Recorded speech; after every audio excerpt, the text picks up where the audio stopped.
నమస్తే అండి. నేను doctor Sunil Reddy, consultant neuro psychiatrist, sexologist and public health specialist at treatment range hospital, Kukatpally, Hyderabad. యూజువల్గా మనం ఈ ఎరెక్షన్ డిస్ఫంక్షన్ గురించి చాలా టాపిక్స్ మాట్లాడుకున్నాము. ఈరోజు ఆ కేస్ టాపిక్స్ గురించి కొన్ని మాట్లాడుకుంటాం. నా దగ్గరికి చాలా మందిని, అంటే యూరాలజిస్ట్ని కావచ్చు, పర్టికులర్ ఆండ్రాలజిస్ట్ని కావచ్చు, సైకియాట్రిస్ట్ని కావచ్చు, సెక్షువాలజిస్ట్ని కావచ్చు, కలిసేసి నా దగ్గరికి వస్తున్నారండి. షాక్ వేవ్ థెరపీ ఎక్కడ దొరుకుతుందో వాళ్ళకి తెలియక నన్ను అప్రోచ్ అవుతున్నారు. ఆబ్వియస్లీ మనం ఫస్ట్ నుంచి ఏం వాడారు అన్నీ చూసుకొనేసి వాళ్ళకి షాక్ వేవ్ థెరపీ అడ్వైస్ చేస్తున్నాము.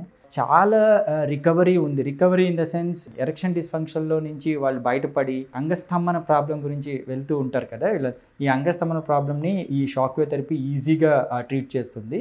మా టాబ్లెట్స్ ఏమీ లేకుండా కూడా వితౌట్ టాబ్లెట్స్ నేను చేయగలుగుతున్నానని వాళ్ళు ఫీడ్బ్యాక్ ఇస్తున్నారు. సో ఈ విధంగా షాక్ వేవ్ థెరపీ ఎటువంటి సైడ్ ఎఫెక్ట్స్ లేకుండా న్యాచురల్ వేలో వాళ్ళని ఉత్తేజపరచడం కానివ్వండి, ఎరెక్షన్ డిస్ఫంక్షన్ నుంచి కోలుకోవడం కానీ జరుగుతుంది. యూజువల్లీ మాకు కాల్స్ కూడా వస్తుంటాయి, సార్ షాక్ వేవ్ థెరపీస్ ఎన్ని తీసుకోవాలా అది అని. షాక్ వేవ్ థెరపీ ఎన్ని కోర్సులు, ఎన్ని సెషన్స్ తీసుకోవాలి అనేది బిగ్ క్వశ్చన్ నా దగ్గరికి వచ్చే వాళ్ళలో. సో ఒక పర్టికులర్ పేషెంట్కి ఇన్ని సెషన్స్ పెడతాము, అలాగా మనం వేరే ఒక్కొక్కళ్ళకి ఒక్కొక్క థెరపీ సెషన్స్ పెడుతూ ఉంటాము. యూజువల్గా ఓవరాల్గా ఏంటి అంటే 6 to 8 సిట్టింగ్స్ అనమాట.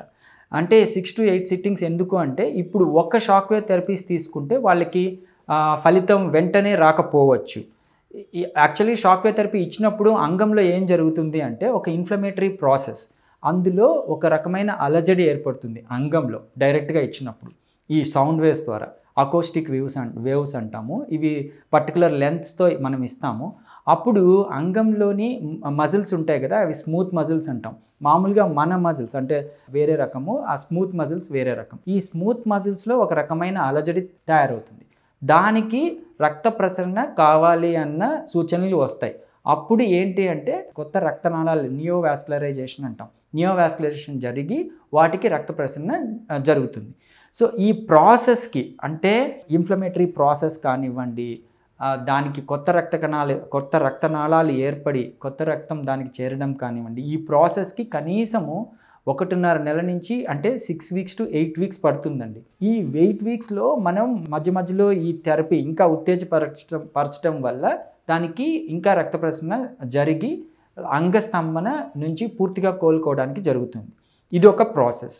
సో ఇంకో క్వశ్చన్ ఏంటి అంటే, సార్ నేను షాక్ వేవ్ థెరపీ 6-8 సిట్టింగ్స్ తీసుకుంటున్నాను, ఇది ఎంతకాలం మన్నను ఉంటుంది, అంటే మళ్ళీ నేను ఎప్పుడు రావాల్సి వస్తుంది? యూజువల్గా ఓన్లీ సైకలాజికల్ ప్రాబ్లమ్స్ ఇంకేమి ఉండవు వాళ్ళకి. అంగస్తంభన, నాకు సెక్స్ చేయలేకపోతున్నాను సార్, మెత్తబడిపోతుంది, అంగం చొప్పించలేకపోతున్నాను, లైక్ ఇంటర్ కోర్స్ అంటాం, అంతవరకు రావట్లేదు, 1-2 నిమిషాల్లోనే నాది అంగం చిన్నదైపోతుంది, నాకు ఎటువంటి సమస్యలు, అంటే మెడికల్ కోమార్బిడిటీస్ అంటాం, అంటే డయాబెటీస్ కానీ, హైపర్ టెన్షన్ కానీ, థైరాయిడ్ ప్రాబ్లమ్స్ కానీ, హార్మోనల్ ఇష్యూస్ కానీ ఏమీ లేవు, మరి ఇది ఎంతకాలం ఒకసారి తీసుకుంటే, ఒక సెషన్స్ అన్నీ తీసుకుంటే నాకు ఎంతకాలం మన్నికలో ఉంటుంది అని క్వశ్చన్స్ అడుగుతూ ఉంటారండి.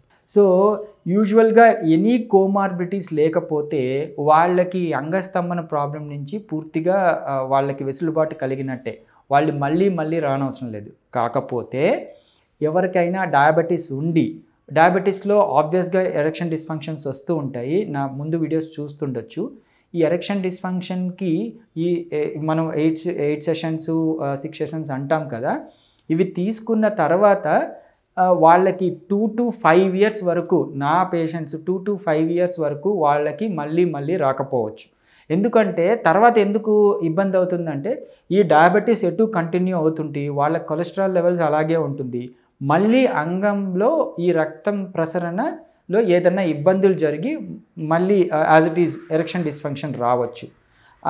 వీళ్ళకి లాంగ్ టర్మ్గా ఇలాగే అంగస్తంభన ప్రాబ్లమ్స్, సో మెడికల్ కోమార్బిడిటీస్ ఉండి, లైక్ డయాబెటీస్ కావచ్చు, హైపర్ టెన్షన్ కావచ్చు, హైపర్ కొలెస్ట్రాల్ లెవెల్స్ కావచ్చు, వీళ్ళలో అంగస్తంభన ఉండి షాక్ వేవ్ థెరపీ తీసుకుంటే వీళ్ళకి 2 to 5 years మెయింటెనెన్స్ ఆఫ్ వాళ్ళ షుగర్ లెవెల్స్ని బట్టి వాళ్ళకి మళ్ళీ రాకపోవచ్చు. సో ఆ విధంగా మనము దీని ప్రాబిలిటీ, అంటే ఎంతకాలం మన్నికలో ఉంటుంది అంటే ఇలాగ చెప్పచ్చు. బట్ ఒకసారి వాళ్ళకి ఏమీ లేవు, కోమార్బిడిటీస్ లేవు, డైలీ యాక్టివిటీస్ బాగుంటాయి. చాలామంది మన దగ్గరికి ఈవెన్ పోలీస్ కానిస్టేబుల్, అంటే ఫిజికల్గా ఫిట్ ఉన్న వాళ్ళకు కూడా బాగా వస్తూ ఉంటారు.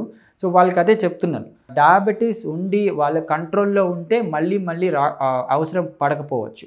బట్ ఈ కోమార్బిడిటీస్ సరిగ్గా మెయింటైన్ చేసుకోలేకపోతే వాళ్ళకి 2 to 3 5 ఇయర్స్ వరకు మళ్ళీ ఒకసారి తీసుకుంటే మళ్ళీ వాళ్ళకి రిజువినేషన్ అంటాం. యూజువలీ ఈ ప్రాసెస్ ఏంటి అంటే రిజువినేషన్ ఆఫ్ సెక్షువల్ హెల్త్. మళ్ళీ ఇంప్రూవ్ అవుతారు, వాళ్ళు యాజ్ యూజువల్గా సెక్షువల్ యాక్ట్ చేసుకోవచ్చు. సో ఓవరాల్గా షాక్ వేవ్ థెరపీ గురించి ఎన్ని సెషన్స్, దీని ఎంతకాలం మన్నిక ఉంటుంది, ఎప్పుడు ఇవ్వాలి అన్నిటి గురించి మనం తెలుసుకున్నాం కదా. And when compare to other kind of, అంటే వేరే పద్ధతులతో పోలిస్తే ఇది వెస్టర్నైజ్డ్ రీసెంట్గా వచ్చిన థెరపీ. ఇది చాలా ఈజీగా మన దగ్గర ఉండే మిషన్ పోర్టబుల్, ఈజీగా ఇవ్వచ్చు. వాళ్ళకి అంతా తెలుస్తూ ఉంటుంది, మనం ఎంత చేస్తున్నామో కూడా అంతా తెలుస్తూ ఉంటుంది. It's a kind of wellness programme. అంటే ఏదో మనం ఇక్కడికి వచ్చి ఆపరేషన్ థియేటర్లో ఇంజెక్షన్స్ వేసుకొని వాళ్ళని ఇబ్బంది పెట్టి టాబ్లెట్స్ పెట్టి చేసేది ఏమీ ఉండదు. It's a kind of shock wave therapy. Shock wave therapy అంటే కరెంటు కూడా ఇచ్చేది ఏమి ఉండదు, సౌండ్ వేవ్స్ పంపిస్తాము, దాని ద్వారా అంగంలోనికి రక్త ప్రసరణ ఇంప్రూవ్ అయ్యి వాళ్ళ సెక్షువల్ హెల్త్ ఇంప్రూవ్ అవుతుంది. అంటే సెక్స్ చేసే పర్ఫార్మెన్స్ ఇంప్రూవ్ అవ్వడం కానీ, ఎరెక్షన్ డిస్ఫంక్షన్ నుంచి కోరుకోవడం కానీ జరుగుతుంది. So it's a easy way to get sexual wellness. So అందుకని దీన్ని యూజ్ చేసుకుంటారని కోరుకుంటున్నాను. Thank you.